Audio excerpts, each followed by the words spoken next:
vale a los Estados Unidos y a Peter Lamelas, y está viendo en otras latitudes, pero está también relacionado, un despliegue de buques de guerra y de miles de soldados en el sur del Caribe, con la excusa de que tienen intención de combatir el narcotráfico, algo que nunca han hecho del todo, lo han administrado, se han asociado, han combatido otras cosas.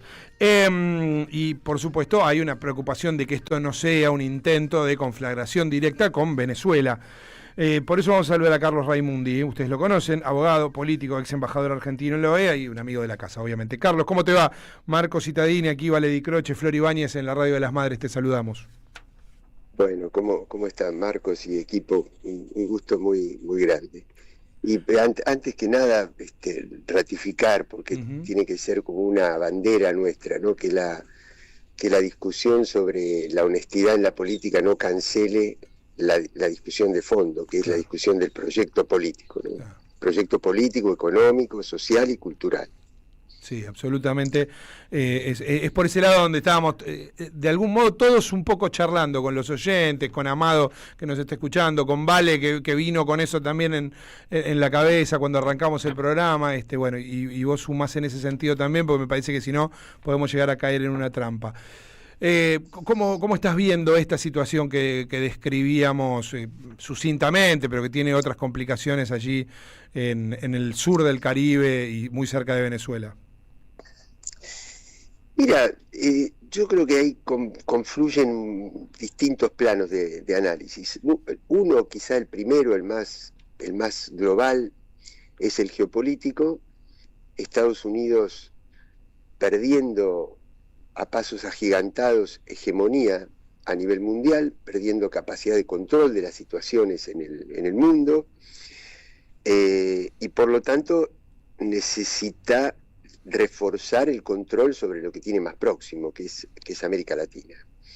El otro plano, el plano estrictamente económico, que es la necesidad de, frente a la crisis energética que está viviendo el mundo por los conflictos en Medio Oriente, por la interrupción de determinadas rutas comerciales como el Golfo de Hormuz, etcétera, el Estrecho de Hormuz, el Mar Rojo, los problemas con Yemen, esto encarece la energía que llega de otros lugares del planeta, y Estados Unidos necesita nutrirse de un petróleo que es más barato por la cercanía y más barato porque todas las refinerías están preparadas para ese tipo de petróleo, que es el petróleo de Venezuela. Entonces, por un lado, Trump tiene que satisfacer al poder económico de los Estados Unidos, que le está reclamando esa economía de recursos en un momento difícil de la economía estadounidense. Dice, hay que retomar los vínculos petroleros con Venezuela. Y entonces envía a su delegado personal a restablecer los contratos de Chevron con Venezuela.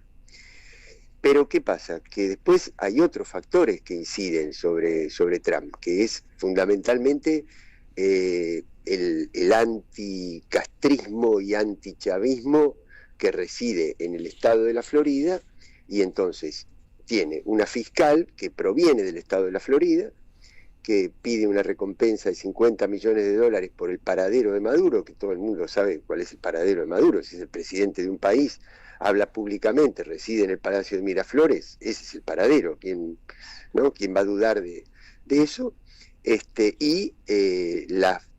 Lo que se dice de la proximidad de las flotas del Comando Sur en las adyacencias del mar de Venezuela en el Caribe. Es una situación difícil porque encuentra, primero, ¿cómo encuentra América Latina? América Latina es, a diferencia del resto del planeta, vos mirás Europa, mirás Medio Oriente, mirás Asia, mirás África, y tienen o guerras civiles o guerras interestatales, o ambas combinadas a la vez. Y América Latina no tiene eso. Es una zona de paz, donde no hay odios raciales, ni religiosos, ni interétnicos que aparentemente pongan en peligro la paz en la región. Que una vez que se quiebra ese principio de paz, es muy difícil recuperarlo, muy difícil. Entonces la amenaza militar es muy complicada. Y la segunda dificultad que tiene América Latina es la falta de unidad.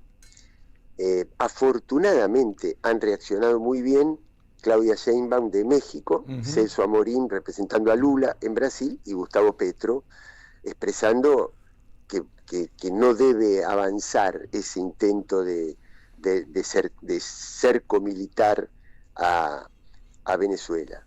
Pero al mismo tiempo tenés Ecuador, que va a restablecer la base militar de Mantas, que es la primera ruta del narcotráfico que tiene América Latina en este momento, es Ecuador con su salida al Pacífico. Tenés un gobierno como el de la Argentina, se acaba de perder Bolivia, Paraguay es un gobierno de derecha, Perú acaba de declarar a Petro como persona no grata por un problema limítrofe, así que América Latina tampoco está en su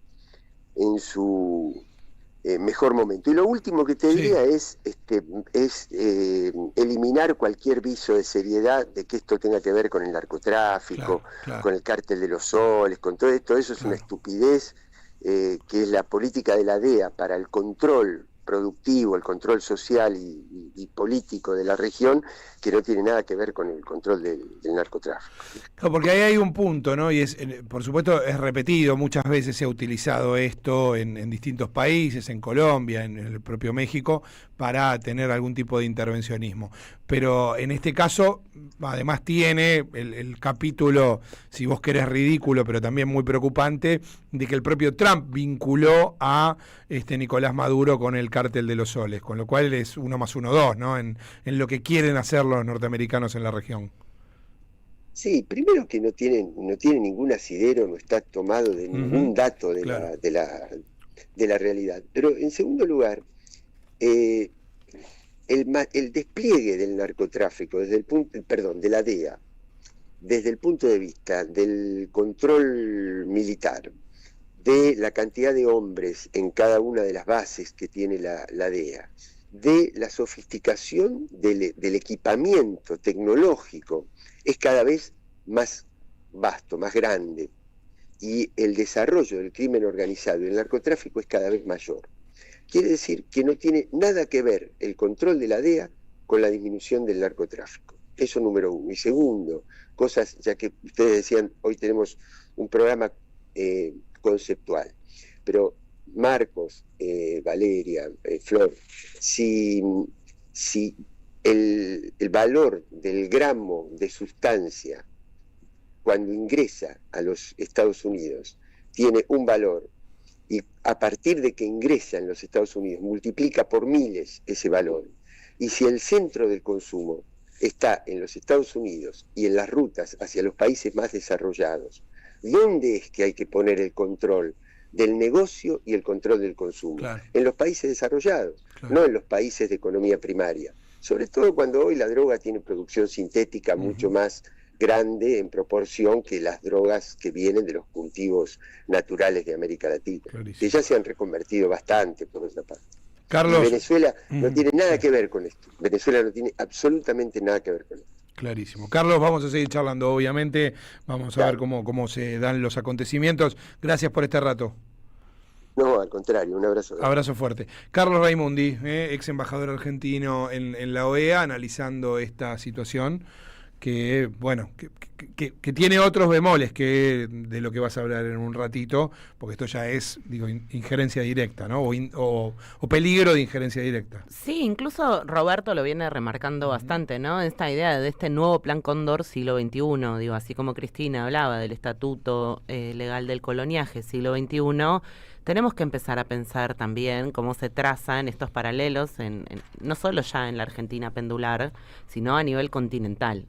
O sea, en este contexto geopolítico, la disputa por este territorio, lo dijo acá en esta radio Máximo Kirchner en la entrevista que le dio a Roberto, donde estaba Flor, estabas vos también, Marcos, esta idea de, bueno, es un territorio en disputa, la República Argentina, pero para llegar a este territorio se necesita disputar todo el continente. Y Venezuela es un lugar clave, estratégico.